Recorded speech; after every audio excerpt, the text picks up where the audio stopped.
فرشتوں کو کیسے معلوم ہوا کہ انسان خون ریزی کرے گا اور یہ فساد مچاتا ہے؟ ویسے تو یہ مضارع کا صیغہ استعمال ہوا ہے مستقبل کے لیے،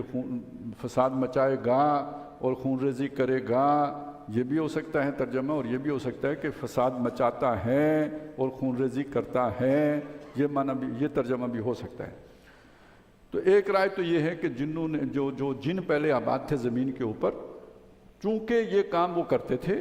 تو ان پر قیاس کیا انسانوں کو بھی کہ جنات جو کچھ کرتے ہیں وہی کچھ انسان بھی کریں گے، جبکہ ہم ان سے بہتر ہیں۔ اور ایک رائے یہ ہے